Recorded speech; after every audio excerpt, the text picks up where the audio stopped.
खारगे जी, Sharad Pawar ji, Uddhav Thackeray ji, Stalin जी, Champai Soren ji, Kalpana Soren ji,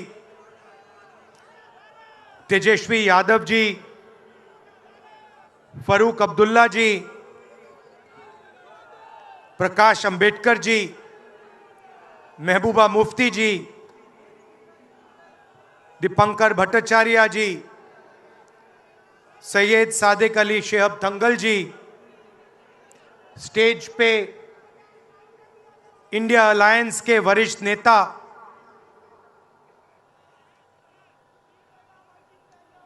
honourable CWC members, Congress और गठबंधन के प्यारे कार्यकर्ता, भाइयों और बहनों, देशवासियों,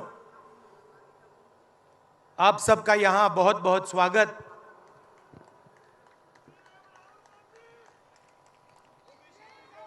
पिछले साल कन्याकुमारी से कश्मीर तक हमने यात्रा की।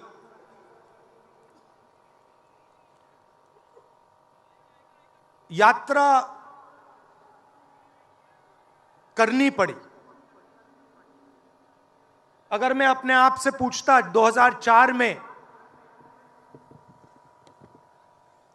2010 में, 2014 में कि मुझे 4000 किलोमीटर कन्याकुमारी से कश्मीर चलना पड़ेगा, मैं ऐसी बात सोच भी नहीं सकता था।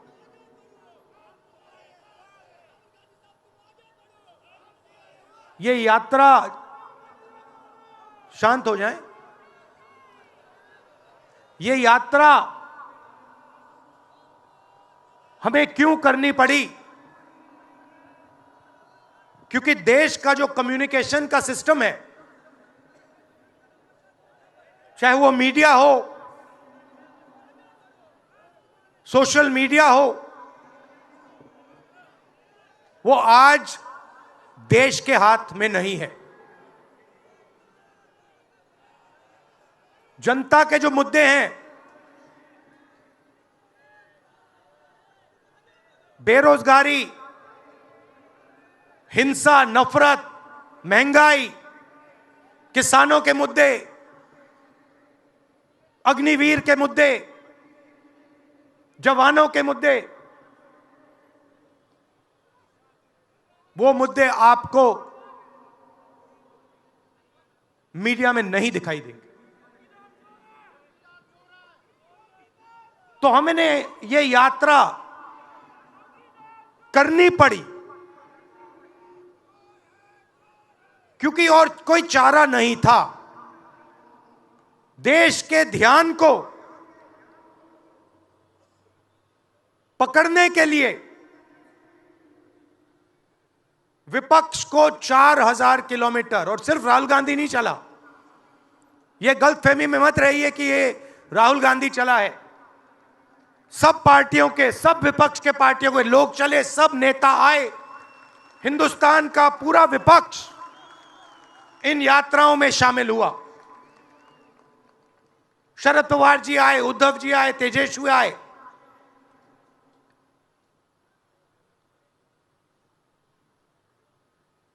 सोशल मीडिया में भी आप गलतफहमी में मत रहिए। किसी ने कहा कि सोशल मीडिया एक रास्ता है, सोशल मीडिया रास्ता नहीं है। उस पर भी कंट्रोल है। अमेरिका की कंपनियों पर दबाव है।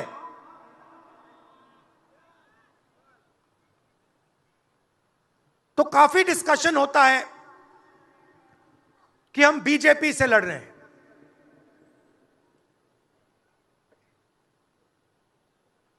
लोग सोचते हैं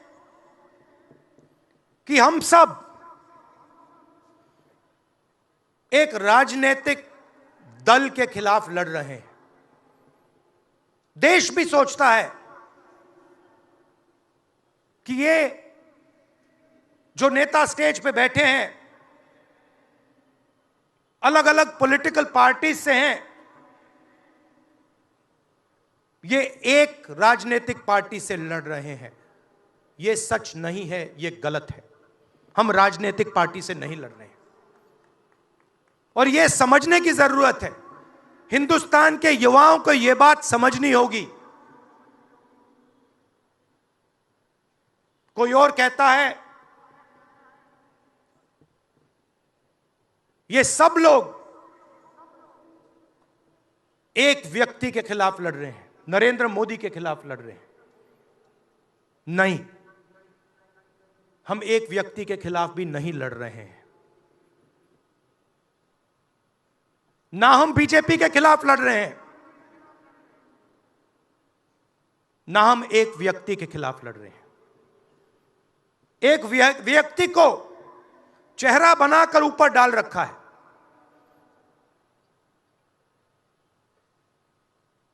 हिंदू धर्म में शक्ति शब्द होता है। हम शक्ति से लड़ रहे हैं, एक शक्ति से लड़ रहे हैं। अब सवाल उठता है वो शक्ति क्या है? जैसे किसी ने यहां कहा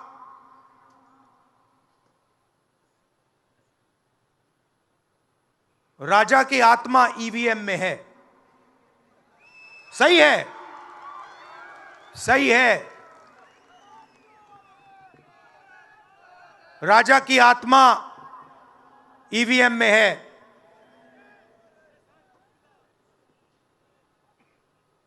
हिंदुस्तान की हर संस्था में है, ईडी में है, सीबीआई में है, इनकम टैक्स डिपार्टमेंट में है। एक वरिष्ठ नेता, नाम नहीं लेना चाहता हूं, इसी प्रदेश के एक वरिष्ठ नेता कांग्रेस पार्टी को छोड़ते हैं और रो के कहते हैं, मेरी मां से रो के कहते हैं कि सोनिया जी मुझे शर्म आ रही है, मेरे में इन लोगों से, इस शक्ति से लड़ने की हिम्मत नहीं है, मैं जेल नहीं जाना चाहता हूं। और ये एक नहीं है, ऐसे हजारों लोग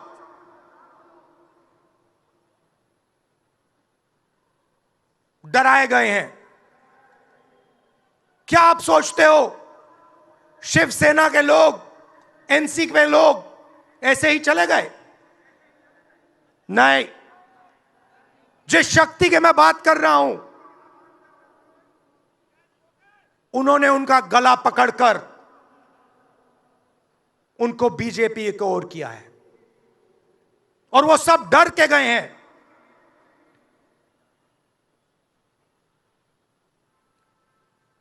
4000 किलोमीटर चला,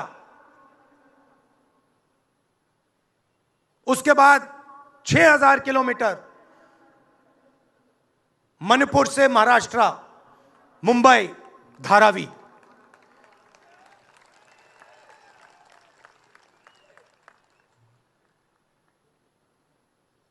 क्या मैंने देखा, क्या सुना, मैं आपको समझा नहीं सकता, शब्दों में नहीं बता सकता मैं आपको।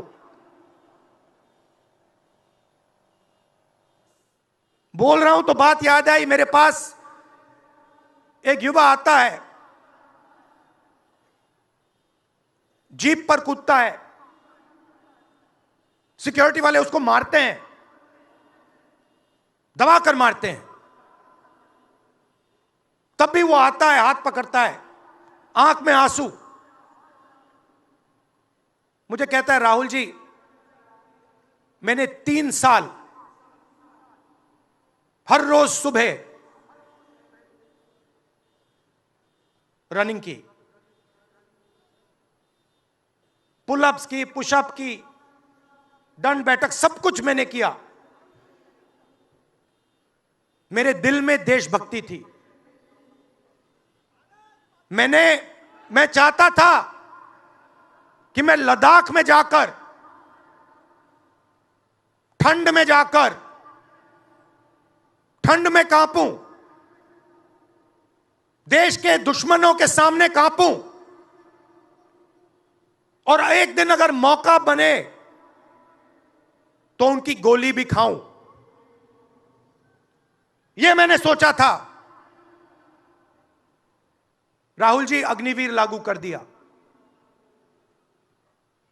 मेरे देश ने मुझे धोखा दिया है। नहीं, तुम्हारे देश ने तुम्हें धोखा नहीं दिया, तुम्हारी सेना ने तुम्हें धोखा नहीं दिया, उसी शक्ति ने तुम्हें धोखा दिया है। नरेंद्र मोदी भाइयों और बहनों सिर्फ मास्क है, मुखौटा है। जैसे ये बॉलीवुड के एक्टर हैं, उनको रोल दिया गया है कि भैया आज सुबह आपको यह करना है, कल आपको यह बोलना है, परसों आप यह करोगे, सुबह उठ के समुद्र के नीचे जाओ, चलो सी प्लेन में उड़ो।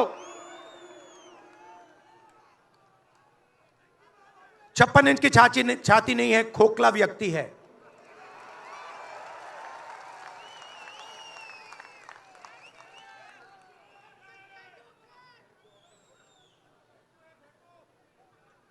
धारावी को देखिए आप। मुझसे पूछा गया कि ये जो यात्रा होगी कहां से कहां होगी। मैंने सोचा, एक बात क्लियर थी, मणिपुर से शुरू होगी। क्यों? वहां पे इसी शक्ति ने सिविल वॉर का माहौल बना रखा है। भाई भाई को मार रहा है, गोली मार रहे हैं, तो शुरुआत तो वहां से होगी। और फिर मैंने सोचा, अगर हिंदुस्तान को नया विजन देना है तो यात्रा धारावी में खत्म होगी। यह हुनर का कैपिटल है, हिंदुस्तान के टैलेंट का, स्किल का, हुनर का कैपिटल है। और इनको यहीं से, मुंबई से, इनके घरों से वही शक्ति इनको उठाकर बाहर फेंक रही है।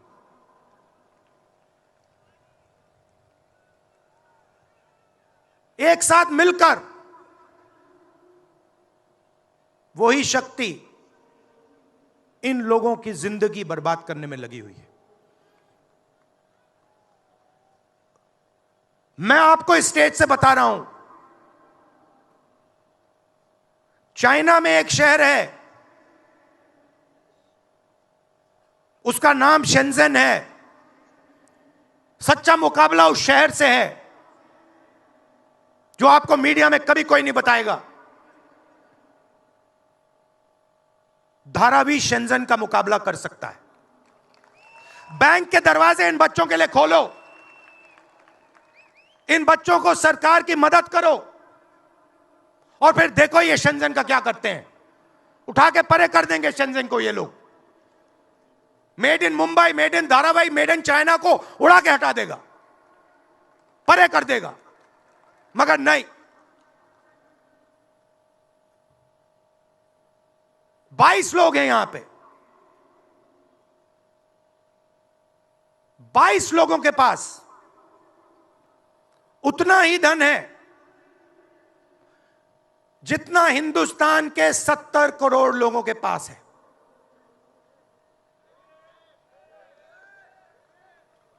हिंदुस्तान में इंटरनेशनल एयरपोर्ट खुलवाने के लिए साल लग जाते हैं। 10 दिन में शादी के लिए इंटरनेशनल एयरपोर्ट खुल जाता है। वो ठीक है, कोई बड़ी बात नहीं है, अगर 10 दिन में शादी के लिए खुल जाता है वो ठीक है, करना है करो, मगर बाकी हिंदुस्तान में भी तो खोलो, बाकी प्रदेशों में खोलो। इन्होंने क्या गलती की है?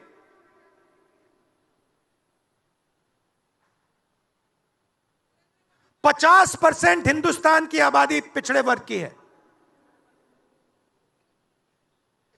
15% दलित, 8% आदिवासी, 15% माइनॉरिटी, 5% 7% गरीब जनरल कास्ट के लोग। मीडिया के मालिकों की लिस्ट निकालिए, नाम दिखा दीजिए मुझे। दलित का नाम दिखा दो, आदिवासी का नाम दिखा दो, पिछड़े का नाम दिखा दो लिस्ट में। एक नहीं मिलेगा आपको। मैं ढूंढ रहा हूं, महीनों से ढूंढ रहा हूं।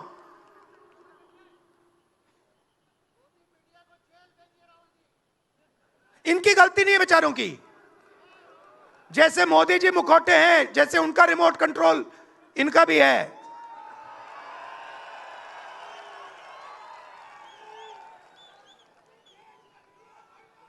मीडिया में कोई नहीं। हिंदुस्तान की सबसे 200 बड़ी कंपनियों की लिस्ट निकालिए, मालिकों की लिस्ट निकालिए। गरीब जनरल कास्ट का व्यक्ति का नाम बता दो मुझे, दलित का, पिछड़े का, किसी भी गरीब व्यक्ति का नाम बता दो, किसी भी पिछड़े का नाम बता दो 200 कंपनियों के मालिक की लिस्ट में। नहीं मिलेगा। 90 अफसर इस देश को चलाते हैं। मैंने सिस्टम अंदर से देखा है, मैं समझता हूं सिस्टम को, इसलिए मोदी जी मुझसे डरते हैं। सब कुछ देखा है मैंने, सब समझता हूं। मैं अंदर बैठता था उसमें, सालों में अंदर बैठा हूं। कोई नहीं छुप सकता मुझसे, और मुझे दबा भी नहीं सकते हैं। मोदी जी को दबा सकते हैं तो 90 लोग हैं, उसमें 3 पिछड़े हैं, 3 दलित, 1 आदिवासी। फर्स्ट जनरेशन गरीब जनरल कास्ट का मुझे दिखा दो, उसमें एक नहीं मिलेगा। बजट में 100 रुपए खर्च होते हैं,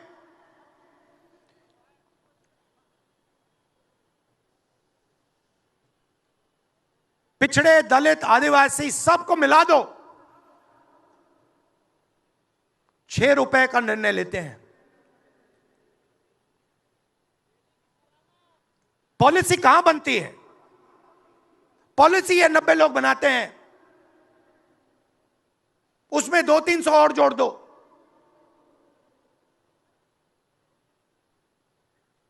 उसमें 50-60 अरबपति जोड़ दो।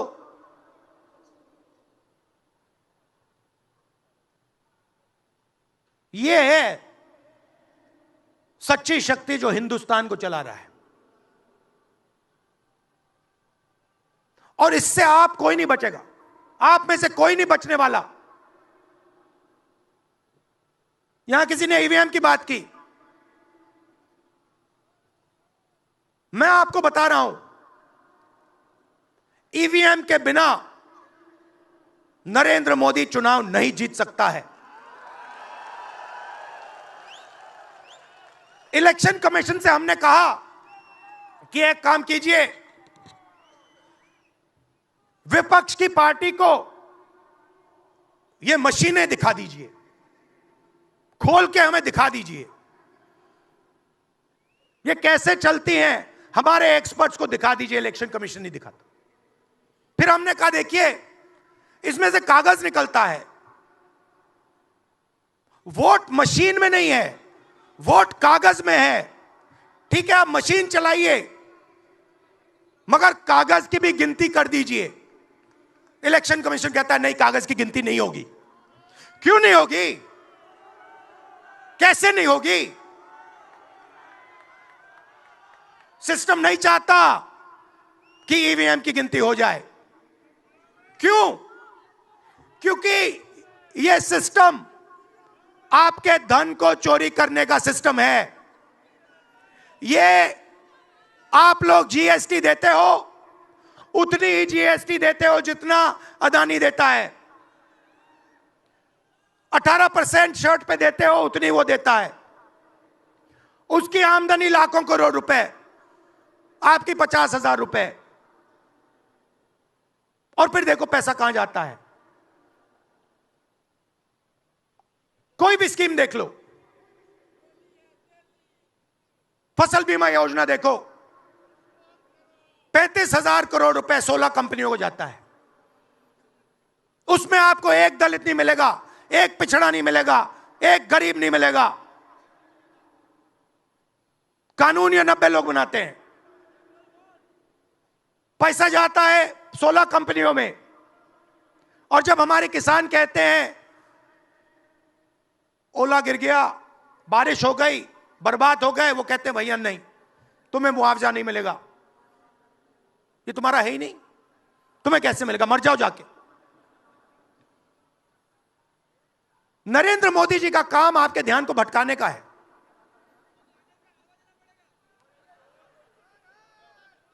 कभी आपसे कहेंगे देखो देखो चाइना की ओर देखो, पाकिस्तान की ओर देखो। कभी मोबाइल फोन की लाइट ऑन कर देंगे, थाली बजाओ।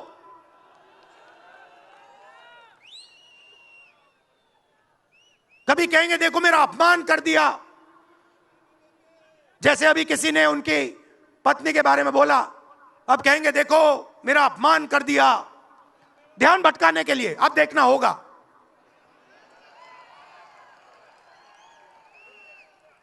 मगर यात्रा में यह सब साफ दिख जाता है, दर्द दिख जाता है, दुख दिख जाता है।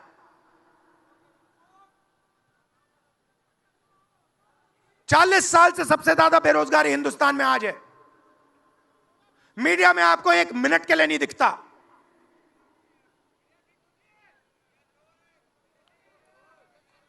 मोबाइल फोन आप देखते हो, चाइना का मोबाइल फोन, शर्ट खरीदते हो, चाइना की शर्ट, जूते खरीदते हो, चाइना के जूते।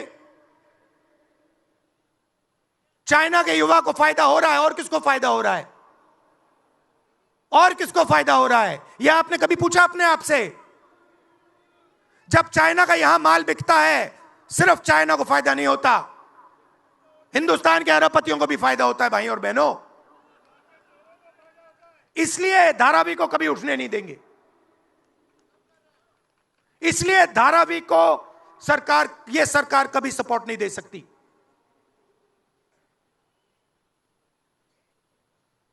पूरा सिस्टम कंट्रोल में है।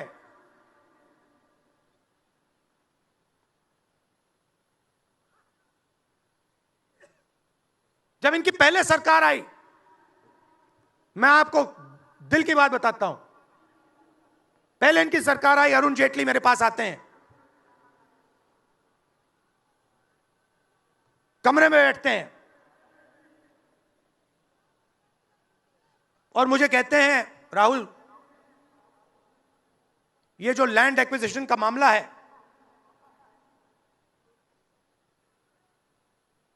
तुम इस पर मत बोलो। क्यों नहीं बोलूं? जनता का मामला है। अगर बोलोगे तो तुम्हारे ऊपर हम केस लगाएंगे। लगाओ केस, मुझे कोई फर्क नहीं पड़ता। क्या कर लोगे मेरा?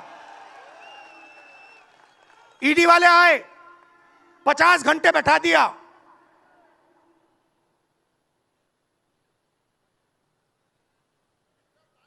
अंत में पता है क्या बोलता है ईडी का अफसर? मुझे पता है क्या बोलता है।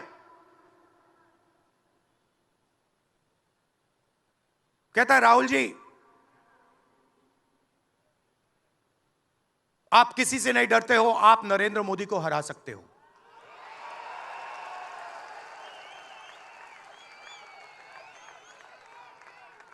ईडी का अफसर बोलता है मुझे।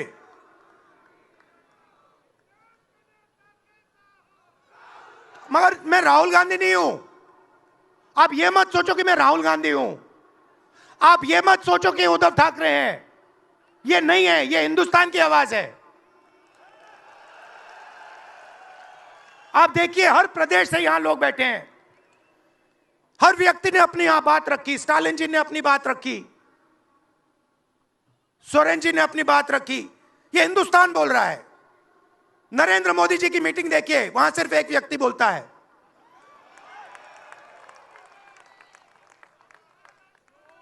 गडकरी जी परे हो जाते हैं, माला के बाहर निकाल देते हैं उनको।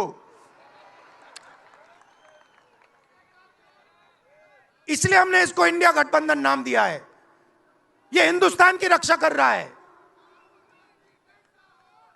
ये सब लोग डरे नहीं हैं।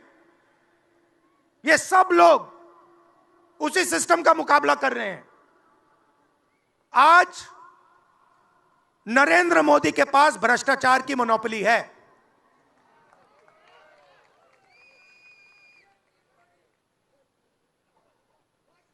इलेक्टोरल बॉन्ड्स का सिस्टम निकाला। मैं आपको समझाता हूं। यहां पे जो छोटे छोटे सड़कों पे ना एक्सटॉर्शन चलता है, हफ्तेबाजी चलती है ना, वो नेशनल लेवल पे कर रहे हैं ये लोग। मैं बता देता हूं, 4 तरीके की हो रही है।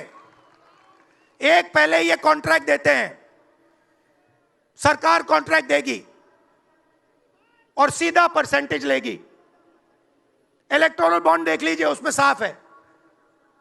कंपनी को कॉन्ट्रैक्ट मिलता है, उसके एकदम बाद वो बीजेपी को हफ्ता देना शुरू कर देती है। दूसरा, सीधा एक्सटॉर्शन। ईडी सीबीआई भेज देंगे। जैसे यहां पे मुंबई का एयरपोर्ट इनको चाहिए था, ईडी सीबीआई भेजी, एयरपोर्ट किसी और को पकड़ा दिया। सीधा एक्सटॉर्शन। तीसरा, शेल कंपनी। जैसे यहां भी किसी ने कहा, अंबेडकर जी ने कहा, कंपनी की प्रॉफिट ही नहीं है और उससे ज्यादा पैसा वो बीजेपी को दे रही है। और चौथा, कॉन्ट्रैक्ट देने के पहले पैसा दो, कॉन्ट्रैक्ट लो। देखिए, मैं आपको एक बात कहता हूं, यहां मुंबई में किसी भी गुंडे को आप सीबीआई, ईडी और इनकम टैक्स पकड़ा दो, ठीक है? वो हो रहा है, वो ही हो रहा है। एक व्यक्ति ने इनको पकड़ रखा है, उनके पीछे एक और शक्ति है, वो कह रही है भैया आप देखो, हमें ये एयरपोर्ट चाहिए। आपका एयरपोर्ट मुंबई का एयरपोर्ट है ना, आपने तो देखा। सीबीआई की इंक्वायरी हुई और उसके एकदम बाद मुंबई एयरपोर्ट अदानी जी को मिल गया। तो मैं आपसे कह रहा हूं कि इससे आपका नुकसान हो रहा है। नोटबंदी की, जीएसटी लागू की, जो हिंदुस्तान का रोजगार का सिस्टम था उसको खत्म कर दिया। चाहते हैं कि यहां सिर्फ 20-25 कंपनियों का राज हो। चाहते हैं कि ये जब छोटा धंधा चलाते हैं, सब्जी बेचते हैं, छोटे छोटे दुकानें चलाते हैं, चाहते हैं ये सब खत्म हो जाए। और एक के बाद एक इनको खत्म कर रहे हैं। स्मॉल और मीडियम मैन्युफैक्चरिंग जो है उसको सबको खत्म कर रहे हैं। यही लोग तो चाइना का मुकाबला कर सकते हैं। जो स्मॉल और मीडियम इंडस्ट्री है वही तो चाइना का मुकाबला करेगी, वही तो देश को रोजगार देगी। उस नींव को उड़ा रहे हैं। और आपको खड़ा होना पड़ेगा। आपके बिना काम नहीं बनने वाला। आप हो भारत माता, आप सब भारत माता हो, और आपकी जिम्मेदारी बनती है, हमारी जिम्मेदारी है, मगर देश के युवाओं की भी जिम्मेदारी बनती है।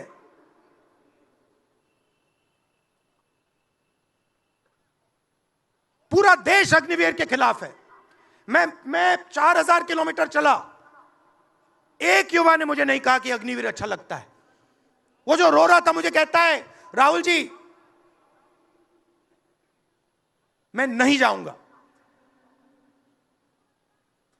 मैं नहीं जाऊंगा, मैं अग्निवीर नहीं बनूंगा। और फिर मुझे कहता है, राहुल जी जहां पे पहले हम दौड़ने जाते थे वो सब खाली पड़ा है। यात्राओं से मुझे बहुत सीखने को मिला, दर्द भी हुआ, चोट भी लगी,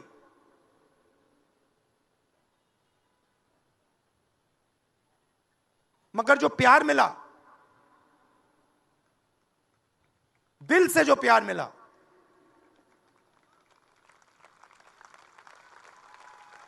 वो उसका कोई मुकाबला ही नहीं है। मैं कह नहीं, बता ही नहीं, समझा नहीं सकता आपको। और जो भी आप मुझसे करवाना चाहो, जहां भी आप मुझे बुलाना चाहो, मैं आपके लिए और इस देश के लिए हाजिर हूं। यह नफरत का देश नहीं है, यह मोहब्बत का देश है। नफरत जानबूझ के फैलाई जा रही है। नफरत इसलिए फैलाई जा रही है कि आप अपना ध्यान इधर उधर करो और आपके जेब में से आपका पैसा लूटा जाए, छीना जाए।